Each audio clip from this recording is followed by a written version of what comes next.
প্রিয় দর্শক, আজ আমি আপনাদের বলবো পোল্ট্রি ফার্মে বর্ষাকালীন সময় কিভাবে কিডনি সমস্যাতে পোল্ট্রি মরার হার কমাতে পারবেন। আমার চ্যানেল পোল্ট্রি সংবাদ চ্যানেলটি সাবস্ক্রাইব করে চ্যানেলের সাথে যুক্ত হয়ে যান, যাতে করে সব নতুন নতুন আপডেট আপনি আগে পেতে পারেন। তা চলুন, কি করলে বর্ষা মৌসুমে পোল্ট্রিতে কিডনি সমস্যা, বিশেষ করে ভিসেরাল গাউট বা ইউরেট জমাট বন্ধন কমাতে যা করতে হবে সেগুলো আলোচনা করি। ১. পুষ্টি, ক্যালসিয়াম ব্যবহার করুন। ৩. জল ও পানিমান, জল দূষণ নিবন্ধন, বৃষ্টির পানি থেকে কোলি, স্যালমোনেল্লা ঝুঁকি থাকে, পানি রক্ষণাবেক্ষণ, স্যানিটাইজার ও পিএইচ অ্যাসিডিফায়ার ব্যবহারে সাহায্য করে। নিয়মিত ড্রিঙ্কার পরিষ্কার, বায়োফিল্ম হ্রাস করতে শুদ্ধ পানি নিশ্চিত করুন। ৪.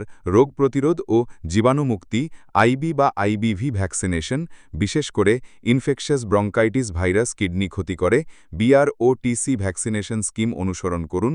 সঠিক জীবাণুনাশক ব্যবহারে সতর্কতা, ওভারডোজিং হতে পারে কিডনি বিষক্রিয়া। ৫. বাসস্থান ও বায়ু চলাচল, শুকনো ও পরিষ্কার লিটার, ভেজা বা কাদা লিটার মেলে কক্সিডিওসিস ও খারাপ পরিবেশ সৃষ্টি হয়। ভেন্টিলেশন ব্যবস্থা, সুস্থ বায়ু সঞ্চালন কিডনি ও রেসপিরেটরি সমস্যা হ্রাস করে। ৬. চিকিৎসা ও সহায়ক, অ্যামোনিয়াম ক্লোরাইড বা সালফেট গাউটের ক্ষেত্রে ইউরিনের পিএইচ কমিয়ে স্টোনস ওলে যেতে সাহায্য করে। ইউরোসিড, যেটা কম্বিনেশন ঔষধ, সোডিয়াম বেকার্বনেট, অ্যামোনিয়াম ক্লোরাইড, হ্যালাইট ইত্যাদি, কিডনিকে সমর্থন করে। ভিডিওটি ভালো লাগলে অবশ্যই লাইক করুন এবং যদি আপনি আমার থেকে কিছু শিখতে পেরেছেন তো চ্যানেলটিকে